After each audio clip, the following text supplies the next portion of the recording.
Carolyn got really, really upset. You can see visibly she started like starting to tear up, and she felt that no one respected her, which Yeah. is very fair.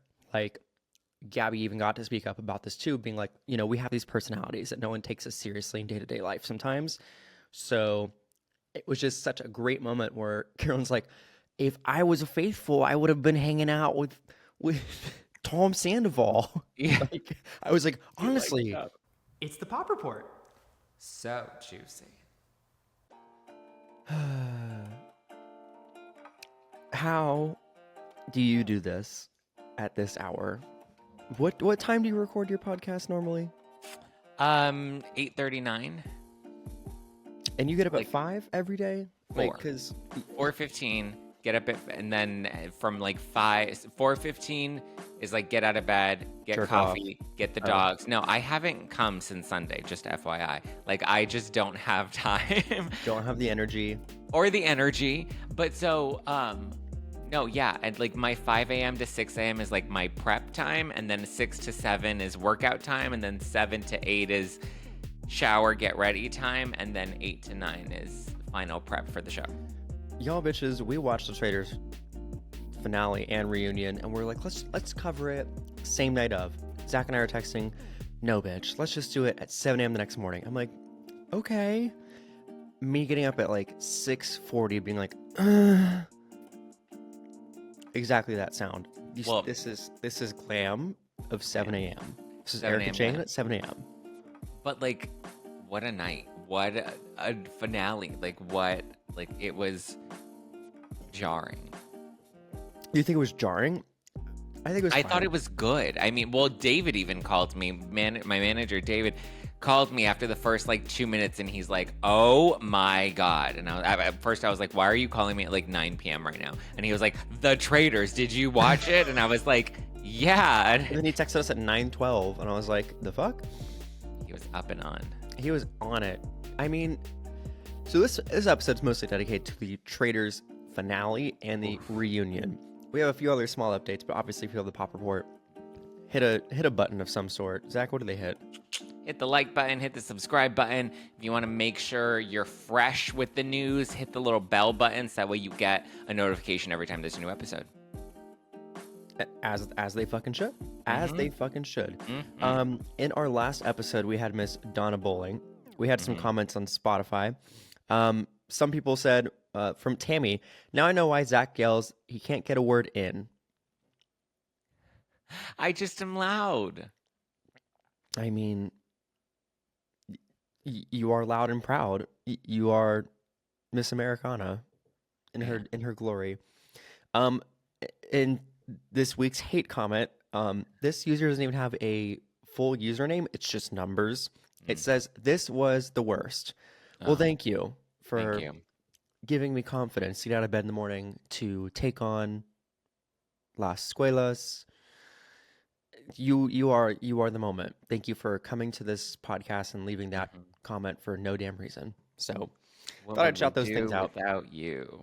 I We do feel have like- we do have a review on Apple though. Oh, okay. Is it a hate comment? Is it a cute We actually comment? have a couple of good ones. So Oh, thank God. DJM says, "You two are adorable. Good work. Please continue to read the bad reviews on the pod. The bad reviews are hilarious." As I just then- literally finished one of them. And then Jack MK Res says, "Another great podcast. Such a great podcast. The both of you are funny and have great chemistry. It's such an easy, fun listen. I like how Zach and Andy cover a wide variety of topics. I want this podcast more than twice a week, please."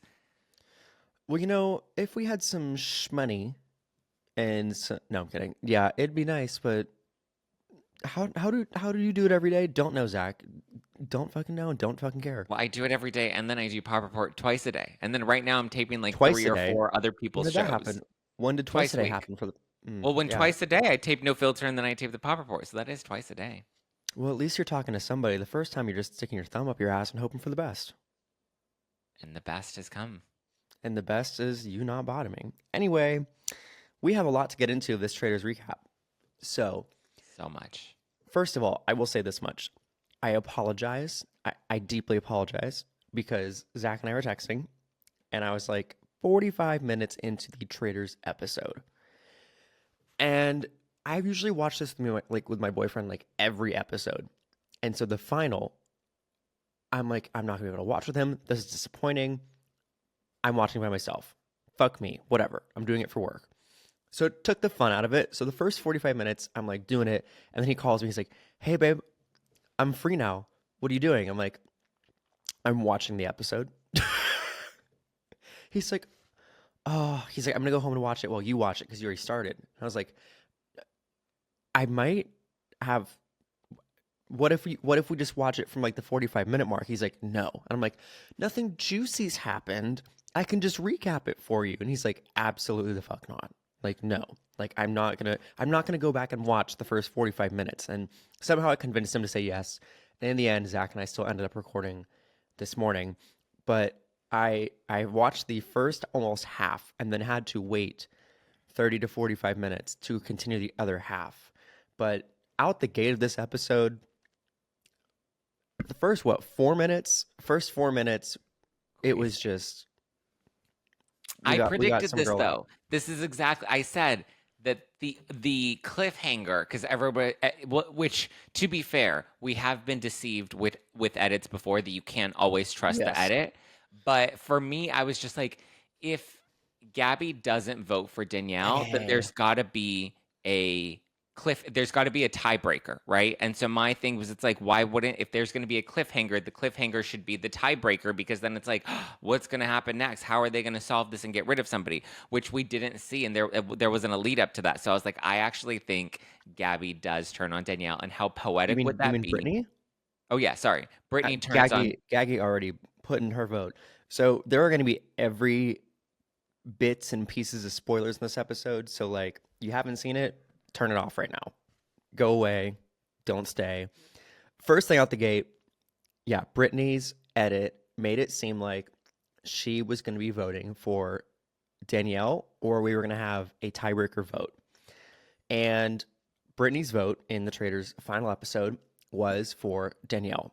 And she looked mortified. She was like, F me.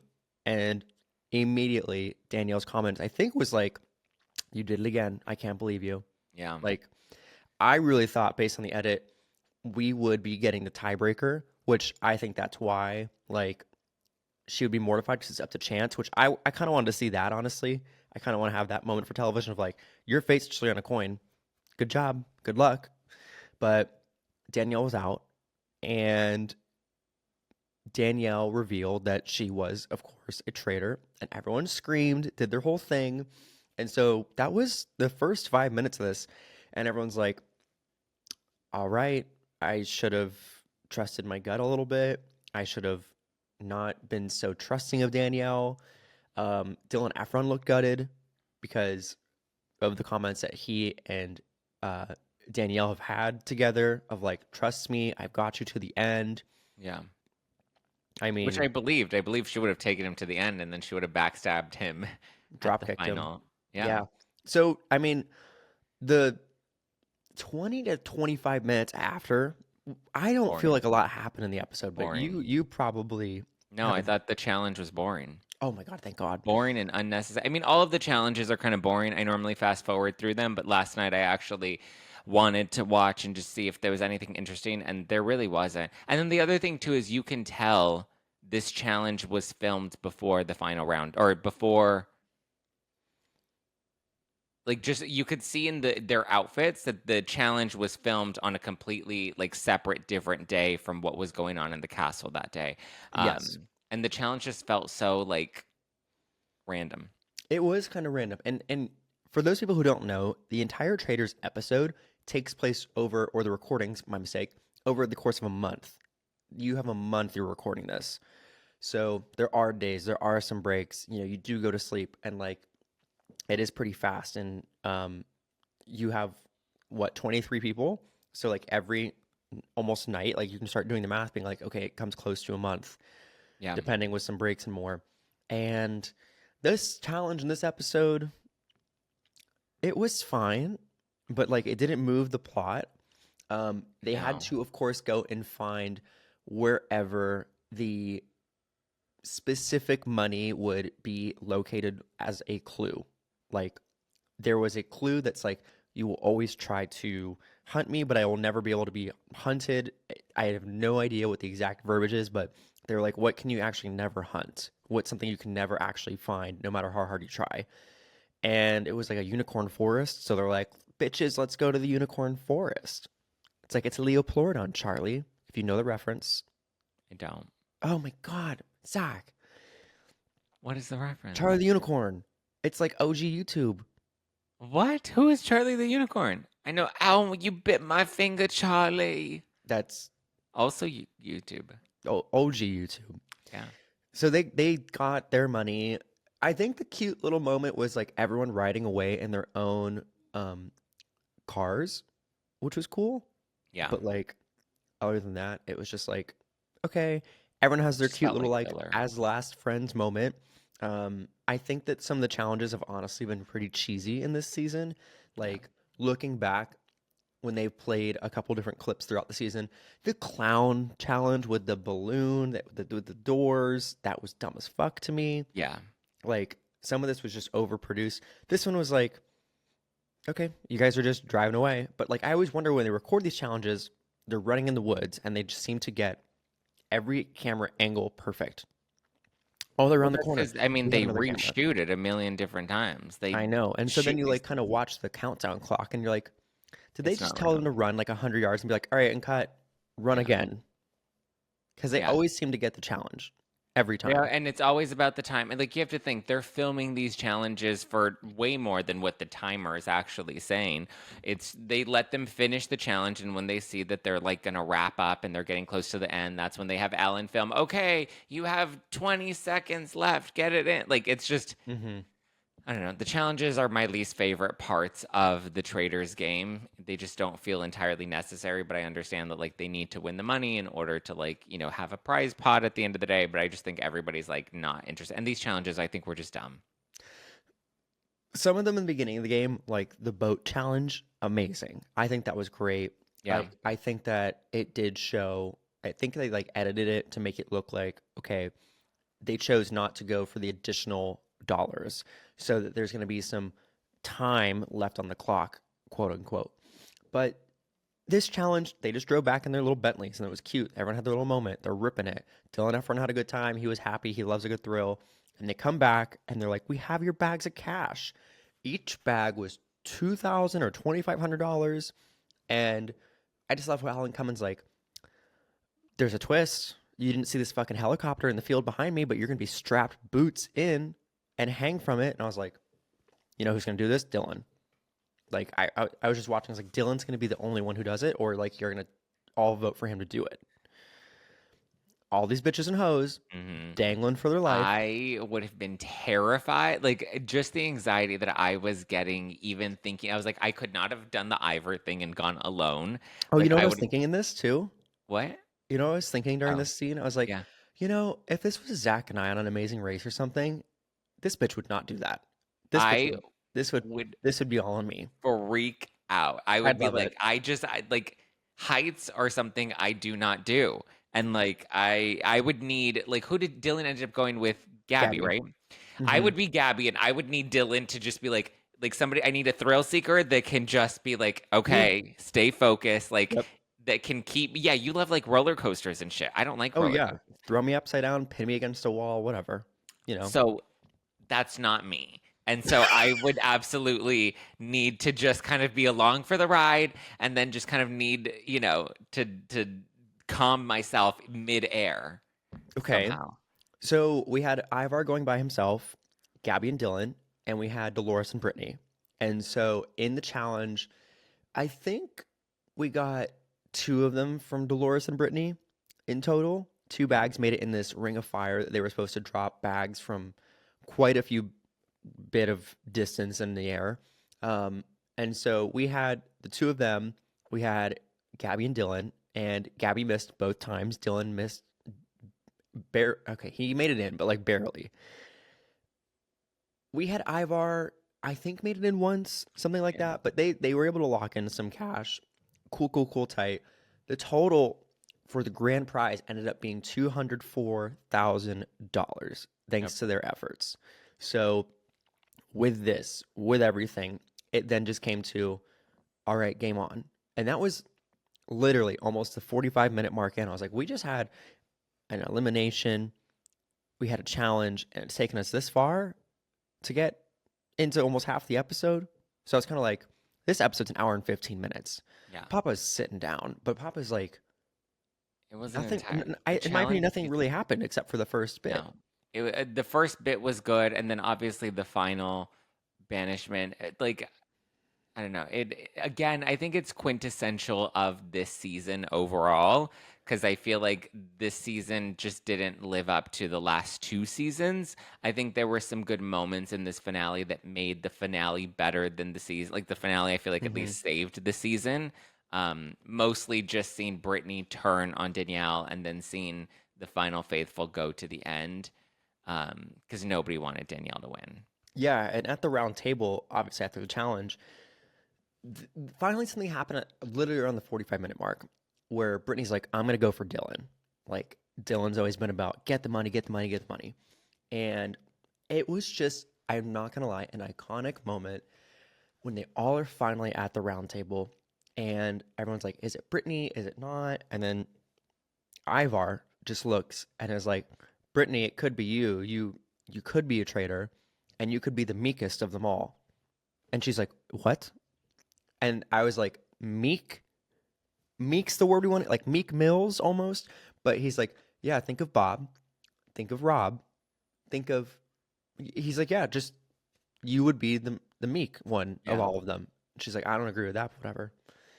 I was just floored that fucking Ivar's like, I'm just gonna call a spade a spade. I don't think you could do it. And they're all just sitting at the round table, Yeah. and she's like fighting. She's like, I'm gonna defend myself. You're gonna come after me. I'm gonna defend myself. I thought she made a really strong argument, especially when Dylan was kind of coming for her and he's like, you're getting defensive. And she's like, what do you want me to do? Like, you're literally coming at me at the final end, at the final banishment, and you don't want me to fight for myself? Like, And it was interesting because Dylan was like, I just don't even know what to say. And she's like, every time you've come for somebody, they haven't had a chance to defend themselves. And when people are attacking you, you're getting all upset that like you are getting blindsided and you don't have a chance to even speak. And he's like, I'm trying, but I can't even give you a reason. He's like, Jesus Christ. He's like, fuck, like I can't even say anything right now. And I was like, well, we got Dylan like first flustered. flustered this entire season. And so I genuinely thought at this roundtable that it might be Dylan for a second. And I was like, okay, let me take a break. Let me take a little tea making. So I sat down. I was like, let me have some sleepy time tea because I'm going to need to like sleep soon, get to bed, get up for fucking 7 a.m. recording. And I just remember I sat there and I looked on Instagram. Very, very, very fine moment. My moment of grace I fell from Mr. fucking Evan Real, our lovely friend Evan. All I saw was him and Dolores. And I sat for, I was like, fuck me, fuck me. I was like, no. Like, all I saw was congratulations to the housewife. And I'm like, something happens to Ah, fucking Dolores. And I was like, no. Like, and then like, I started going in my head being like, did she make it to like the finale? Like, did she make it to the final? Did she win? Like, did she turn on all of them? Because in these scenes, Dolores kept looking at everybody, being like, "You fuck me over, I will fucking come yeah. for you." And I'm surprised she made it all the way to the end. Like, her and she Ivar, truly. Yeah, they were the two worst players that gave absolutely nothing, and they kind of just won by default. Like Gabby and Dylan were the two that I was rooting for until the end, and obviously they ultimately banish Brittany at the final round table. It's a face-off between Brittany and Dylan, and then we ultimately end up seeing a unanimous vote for Brittany to get out of the castle, and then it's just the final four. And they all come down. They build up that Dolores is still skeptical of somebody in the final four, and Dolores might be gunning for Dylan, and we may see that there are the faithful that turn on each other. I don't think it would make sense that there would be another traitor left in the bunch, though, because how many traitors did they get out? They got out Brittany and Danielle. That were the final two. They got out Boston Rob, Carolyn, um, Bob the drag queen. That like five traitors that they had gotten out. That like it didn't make sense that there was a sixth traitor in the bunch. yeah, yeah, like So I wasn't fully. I thought the only one that I thought would continue to banish again would have been Dolores, only because she always votes in the way that makes the absolute least amount of sense. But we got all four of them. They all voted green to continue to move forward as faithful together, and then they got to have a four-way split of the 200K. So they all ended up walking away with like 50K. You ain't wrong. You ain't wrong. Did you think? Um, Did you think that there would have been a twist at the end? I was thinking there was some sort of twist. I don't know. I was just like waiting, but like I'm watching the episode, and I'm also thinking about before we get to obviously like the do we want to end the game or banish again. I sat for a second and was like, wow, like, do you know how this show has catapulted some of these people so well? And I was sitting there and I was like, you know who's really done the most for themselves in this is Dylan and Gabby. Hmm. Those two have become such breakouts. Like, obviously, Gabby's been on Bachelorette. She's been like a cheerleader. She's been through like a lot of career transformations. I have some stats here of just like social number growth. Um, Mm. Pop Culture Data, which is an account on Instagram, they put together some stats of people who from week 1 to week 8 have gained socials. I don't have the final number since the finale and since Gabby just got married. She gained 22,000 followers just from that post alone. Gabby led with the most social followers that have increased from week 1 to week 8. Do you want to guess how many social followers she increased on her account on Instagram alone? 100K? 208,000 people. Wow. So, like, you don't think Peacock is like a mover, like it's a silent sleeper, but this show is like their performer. Dylan gained 167,000. He's the second most increased. Dylan obviously is now like making a name for himself. Carolyn, 87,000. Rob, 75,000. Bob the Drag Queen, 50,000. So, you know who was the least in this list of at least like, I think there's like 10 people in this list? Wells. Danielle. Danielle only gained about 4,600 total. What? Brittany gained about 9,000. Dolores gained about 5,000. Bob Harper, 7. Wes, 15. Sierra, 25. Derek, 37. Yeah, like Wow. I People just really do kept not keeping up like with like Danielle's Danielle. socials this entire time, and like people didn't like how she played the game, and so like they weren't really wanting to interact with her or follow and keep up with her life. People, of course, thirsted over Dylan. The Gabby quotes and the memes have been nonstop. Like Yeah. so, but Yeah. Danielle was a terrible traitor. She wasn't likable. She didn't play the game very smart. I mean, they made so many all of the traders really made so many mistakes mhm, throughout the game that it just, there was not one of them was really that like rootable. Like, I mean, mhm. except maybe Carolyn because she was just kind of quirky and people liked her because she had a fun personality, that she was at Mhm. least the most likable. But like, mm, Mm. Well, obviously, it came down to the traitors and the faithfuls, quote unquote, together to see if they wanted to split the final prize pot. And we had Dolores, we had Ivar, we had Gabby, and we had Dylan. This was anticlimactic for me yeah. because, again, I shot myself in the foot, shot myself in the fucking foot. I'm sitting there watching my boyfriend, and I hit the pause button, being like, "How much time is left?" And it said like 3 minutes, and I was like, "Fuck me! I know how this is gonna end now," because I just looked and so basically, like because of that, it was vote one, two, and then it was like, okay, we're gonna get 3 and 4, and they kept cutting to Dolores the entire time Yeah. of like, how's this gonna be? How's this gonna be? And I was like, watch, they're editing it to make it look like she's wanting to banish because she Yeah. doesn't trust anybody. But in the end, they all voted and said, we want to end the game. And thankfully, they were all faithful. So I sat there and I go, thank God page 6 didn't spoil how it actually ended for me. Yeah, I stayed off social media. I didn't want to look at anything. I didn't want to read anything. I like really wanted to be zoned in to see what it was, like how it was going to win. I didn't spoil anything, but it was for myself. But it was good. It was a good, I mean, the finale made up for what a terrible season it was because I think at the end of the day, the only two that you really wanted to root for were Gabby and Dylan. And as long as they made it to the end, that made it worth it.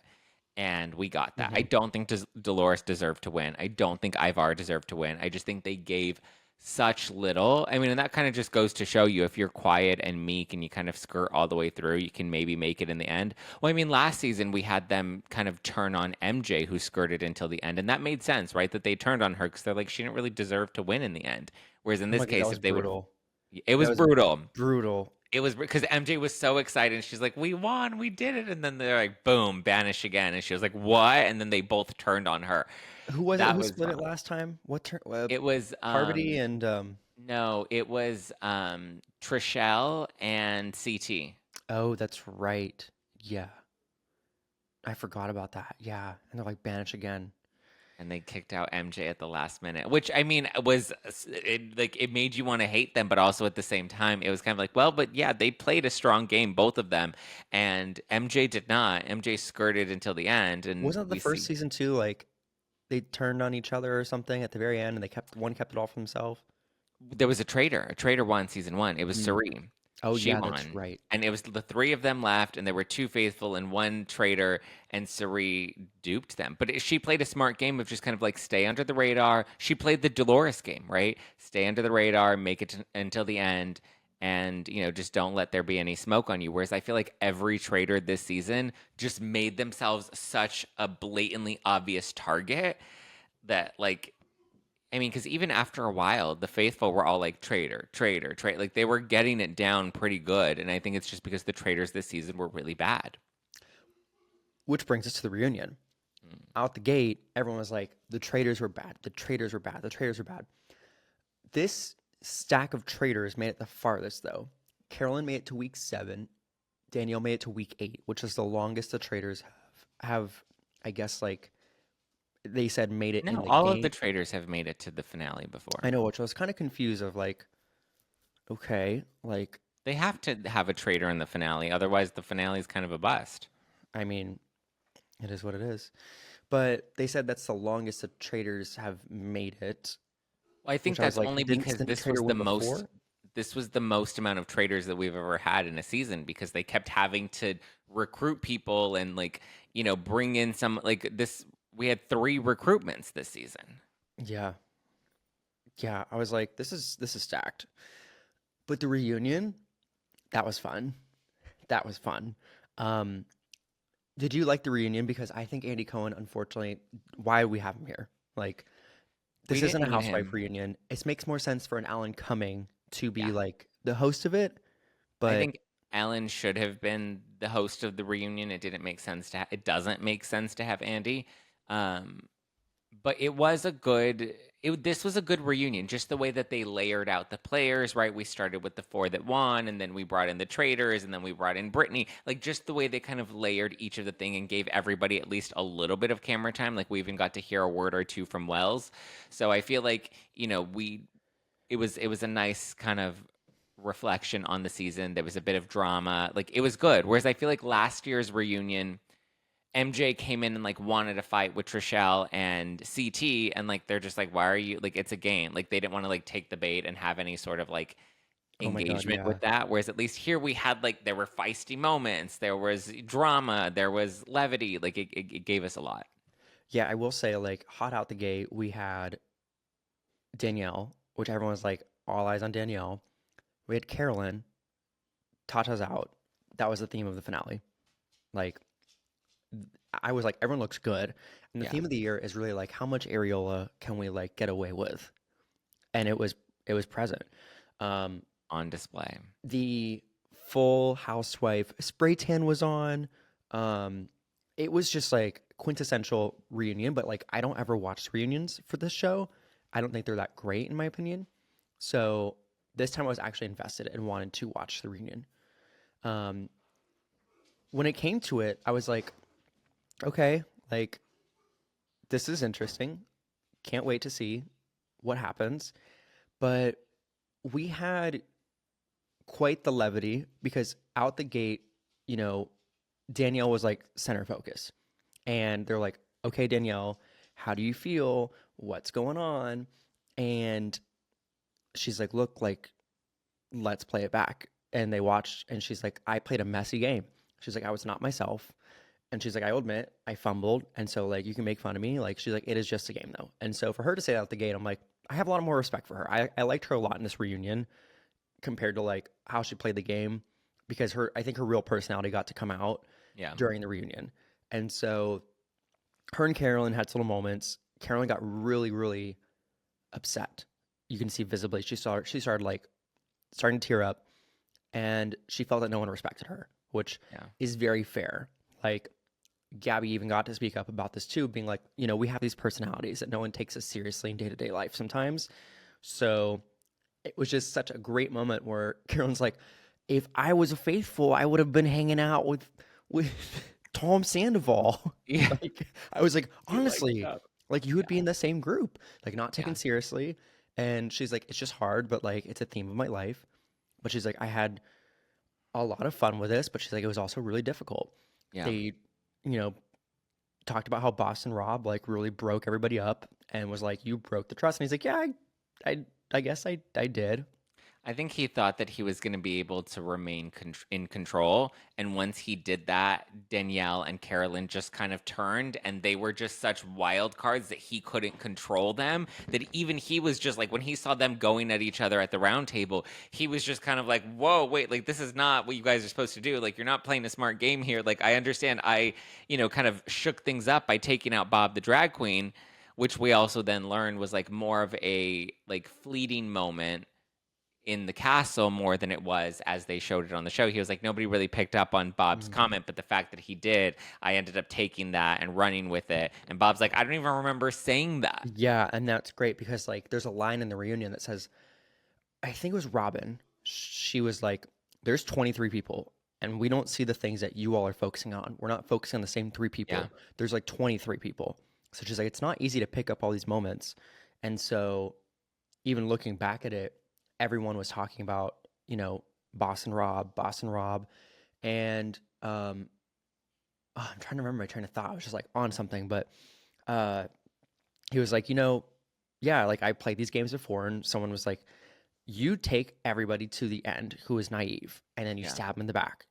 And Dylan was like, yep, I literally was watching one of the shows that he was on the way here on the flight, he said. And he's like, that's exactly what happened. And he's like, I felt so dumb, like walking back and having that same pattern. But it just got really interesting when they brought on all of the people who were gone too soon out the gate. And some of these people lasted a while, but we had Ion, we had Dorinda, we had like quintessential people who were just star-studded personality that did not go far. And I just love how they really came to fight. Yeah. Dorinda came in hot. She Dorinda came came in for way too Rob hot. or Bob. She came for Bob, and she's just like, this didn't even happen on the show, but you said you didn't know who I was. And Bob's just like, I don't know who you are. And she's like, that's mean. And he's just like, and? And he didn't know who I was. So Yeah. he's like, what's wrong about it? And he's like, this is where you let me speak because I let you speak. This is where you let me speak. And I was like, let's go.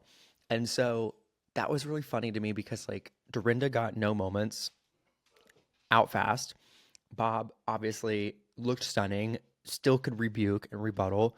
Um, and it was just funny because Ion was like, you wanted me out because I was a big, funny Yeah. personality and you wanted the spotlight to yourself. And, you know, everyone here, raise your hand if you think I'm funny. And then Bob was like, raise your hand if you think I'm funny. And everyone just like, it just got messy real fast. And I just love Bob's savage fucking little petty comments being like, Yeah. you know, come back to me when you have two Santa specials because then we'll talk. Yeah. And I was like, damn, like Bob not only looked good, but also still performed. And Bob Yeah. was like, look, like I will be the loudest person out in the room. If I am a traitor, if I'm a faithful, if I'm fucking craft services. And it was just like unhinged, funny ass comments throughout that kept me just like, okay, this is an interesting reunion that I will like overall just keep dialed in. You were happy with how it all ended. Yeah, I was like, this is good. Everyone's having little moments. They can Yeah. like iron out their beef or whatever they may have.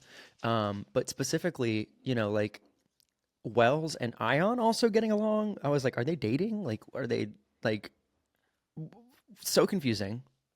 It was nice that they got to have a moment though, because we didn't really get. I mean, I saw some people were like, I don't even remember Wells being on this show Barely. because he was so forgettable. He was what the first after Ion. He was the first one out. I don't even remember. He had to have been gone early and like didn't bring much. He was gone Um, within the first three or four. yeah, And yeah, there was even like Danielle's friend they voted out. So like overall was like he's out. Like I yeah, was like, who's that man? Oh my God. Oh yeah, that's right. That was Danielle's friend in the beginning. But it was just an interesting back and forth, back and forth, back and forth. yeah, Um, and I think that the traders did an interesting job of like portraying us a season that we haven't had before. So we obviously had compared two seasons, but I kind of do miss some everyday people. I will admit, I miss some everyday people in the mix to come after these celebrities and kind of check them. Um, but I just these comments people were asking online were on the money.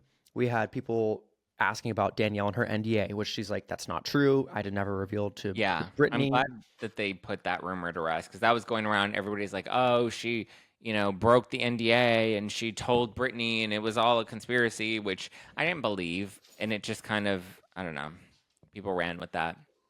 It didn't really make Yeah, sense. yeah. And there was another comment brought up. I'm trying to remember specifically, like, because there's so many that Andy was like, "This is from Blue Sky. This is from Reddit." I'm like, "Okay, you guys all did your homework." Um, but there were like, oh, there was a comment about Tom even of like, "Did you regret saying the women Are are all most likely cheaters. to cheat?" Yeah. And he's like, "Yeah, like, just yeah, stupid." As soon as I watched it back, I'm surprised they didn't ask Dylan though about the showering comment or like Well, I think that came after they shot. Well, no, because they just shot the reunion. That's they just interesting. shot the reunion last week. Yeah. So I was surprised Yeah. that like that didn't come up of like, okay, you said this, people really Yeah. focused in. Did anybody get a smell of Dylan in the castle? Yeah. Like Gabby, like you were in a helicopter ride with him. Like what was he smelling like? Yeah. But we got a lot of comments. I think they did a good job of like poking at some things. Even Sam Asghari about Brittany, which I met Sam Asghari in this time as well, gave the same energy as he did online. But Boring. yeah, nothing too much. Yeah. Um, any last thoughts on this reunion though? I thought it was good. I mean, I like that we were able to give everybody some moments. We were able to kind of recap the entire season, and we did it all in an hour, right? Yeah, Whereas like housewife reunions are like three three parts. parts over the course of 3 weeks, and sometimes they're just a little dragged out. Where I like that we kind of had everything. We were able to close up the season. Everybody was able to kind of say their piece and move on. Yeah, I agree. As far as other news though, should we dive into some quick topics just to give everyone a little Yes. roundabout of what's happening? I feel like nothing much is happening. First, actually, second, I tried watching Traders UK for a hot second. Did you see Don't. the little person? No, I didn't. It was the third season, Oh, so it was just he's a it little was traitor. it's all just ordinary people. So I was like, oh, Yeah, well, that's kind of how they tried to start off the US version. Remember, it was like half normies and half like right, celebrities. right. It was just like a mix, but like the UK version is definitely shot. It's very cheesily done compared to like the US version. Yeah. Well, it was the first one, wasn't it? This was the third season of the UK one, but the first season of US was like mix of celebrities and normal people. But No, but I just think even the the shot UK was editing the structure of first. this But the one was UK, like I think, was the first iteration of Traitors. That's where it began. No. I thought they shoot them all at the same time because they rent out the castle for like a specific amount of time to shoot Canada, UK, US, and so it just kind of varies, I think. But yeah, different. And I turned it off within the first 5 minutes. Just want to give that note. But in other news, Gaga's new album dropped. I was listening to it this morning. It's very old school Gaga. I don't know if I love it. I It's very old school Gaga. That's all I have to say. Like So I guess similar to like Katy Perry, where it's like her most recent album did kind of feel like there were nods back to like OG Katy. And so I'm like, had this come out when I was in high school, I think I would have really liked it. Now I'm like, it's just, it doesn't feel fresh. It feels like a throwback, but it's not. I don't know. Like it feels like old school Gaga, which at first I was excited about. I was like, yes, we're getting back to the Gaga glory days, the monster days. But I'm like, but like it doesn't feel fresh, I guess is my critique. Yeah, I mean, I think that it's not bad. It's not like I'm in love. It's just not giving me what I expected listening to Abracadabra and Yeah, like then going Abracadabra into was this. good. This is more like alt pop, like bubblegum, also with like some indie mix. And so I think compositionally, some of these layerings of the vocals are very, very interesting and very much like old school, but the type of music that we're getting for this is not what I expected. Not in a bad way. I just don't know if I have any songs that stand out to me that I'm like, I'm obsessed with this song. Play it again, like Abracadabra. What's the Beyonce piece? Remember there was supposed to be a part two to Telephone? So when I was listening back, I think Shadow of a Man is this callback to Telephone because it has the same phonetic structure and like beat almost. So the new Shadow of a Man song, it just has the same um almost syllables and almost like repetitive word structure as Telephone. And so she's speaking the words very similarly. And I'm like, this seems like an interpolation Telephone almost. So I'm waiting for something to come out that's like Shadow of a Man in this because they reference a lot of men and like men doing them dirty in Telephone in the music video. So I'm interested to see what happens. But in Gaga's Spotify press conference, she did make note that a couple songs that didn't make it into art pop made it maybe in here in this album. Mm. So overall, like I think she had a really fun time like leading up to this album. I'm interested to see what she's gonna do with it now, and I think I just don't know enough. It's still very fresh. It's not like oh my god, I'm over the moon. I really want her to go back to her OG roots and do like Princess Bubblegum Pop in a way for like the fame. But this is it's called Mayhem because she was like, look, like she almost called it Perfect Celebrity, but she's like, I almost pigeonholed myself and like put myself in this like e- epitome of keeping up to that name. But when she did her Apple One interview with Zane Lowe, she's like, look, it's called Mayhem because it's all over the place, and that just fit. And I was like, it is all over the place. Not gonna lie, like this album is a little all over the place Yeah, in a fun way. I think people are gonna find their like 1 to 3 songs they really like, but we'll see. we'll see. What else we have going on in the news this week? Um, Aside from that, I was gonna say like we don't really have that much that's happened. I saw a couple like Blake and Baldoni updates, um, which was like Brian Friedman expressing why he specifically is representing Justin. Did you see that? I saw the headline, yeah, in People. What are the latest updates that you've seen this week? Because I saw a couple of things that you've posted as well. Yeah, so we had another court hearing. This is the first court hearing that's been open to the public. So we were able to actually listen in on the proceedings. And so it was primarily in relation to the protective orders that both parties are trying to fight for. Baldoni's team wants just like a standard protection order. That way, they can keep high profile clients or high profile people that are part of the case, that certain information is sensitive that they don't want to get out into the public. Whereas Blake Lively's team wants an attorney's eyes only protective order, which means anything that gets brought up in discovery is strictly to the attorneys only. So that means Baldoni can't even see anything. Blake can't see any of the discovery. None of it gets out into the public. And you usually only do that if there's like, I think we talked about this in the last episode. You only do an attorney's eyes only if it's like two really big companies. Like let's say it's Microsoft and Apple, and you want to make sure, and they're in a lawsuit together, they don't have access to like each other's IP or like business strategies that you don't want to leak out into the press, but that you don't also want your clients, the defendants or the plaintiffs, whoever you're going up against, you don't want them to have access to some of your company's like privileged information. And so the judge from this hearing doesn't really seem, which kind of shocked me, he doesn't really seem like he's buying anything that Lively's team is putting up. And they have like 4 or 5 different attorneys that are representing them, whereas Brian Friedman is representing all of the Wayfair parties.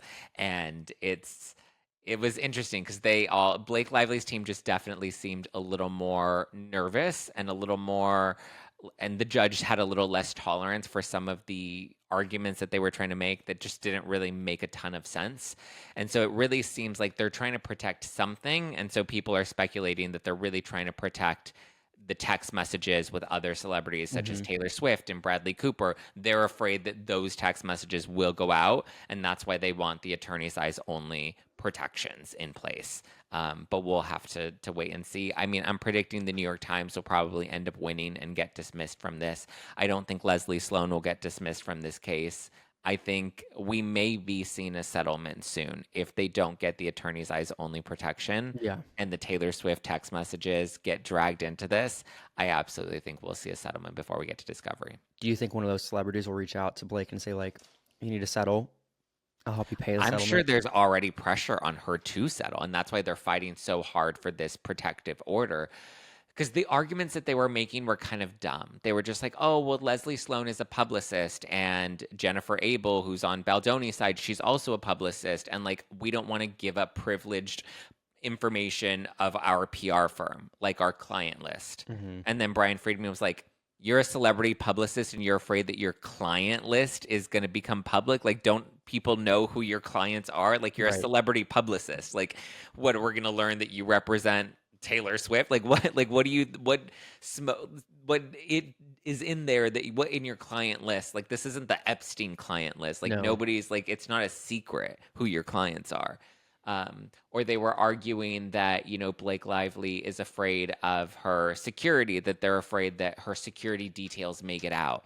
And Friedman's like, we don't care about her security details. Like, that has no relevance to this case, that like we have zero interest in exposing her security information. However, Lively's team has already outed the addresses of 2 of my clients, which were Melissa Nathan and Jennifer Abel. So they clearly have no respect for people's privacy. So it's funny that they're trying to argue that this is about privacy when they've shown that they have no respect for privacy. Well, shit. We'll keep you updated on more things. But I think that But we'll concludes see. our episode today. We don't have anything else? No, I mean, You didn't watch Meghan Markle? get back to me with some pretzels and then we'll talk. You have another podcast to record, and we've already I know. covered quite the grounds. Well, I feel like obviously you would feel the enjoy her show though. Like, it's very, like, you're just very much about the aesthetic. Like, you would be the type to take pretzels out of a plastic bag and put No. it into another plastic bag to make it look I'd put them cute. in a glass container. Yeah, okay, that's what I thought she should have done. I was like, if you're gonna do that and make it about the aesthetic and make it about being eco-friendly, then put it in a glass jar. Put it in a glass jar and come back to us with some more news next time, girl. Don't give us nothing. Yeah. Well, All right. it's been fun. Maybe we'll do this again the morning of. Stay up late, do the damn thing. But we'll see you all real soon. All right. Bye, everyone. Bye, guys. Well, oh my God, you made it this far in the episode. First of all, thank you so much. Second of all, Subscribe. yeah, What are you waiting for? Hit the subscribe button, hit the like button. wherever you are, just do the damn thing. Yeah, I don't care if you're on the bus, if you're on a Tinder date, just hit the subscribe button right now. Show us some love. That way the next episode is fresh in your inbox. And we'll see you soon.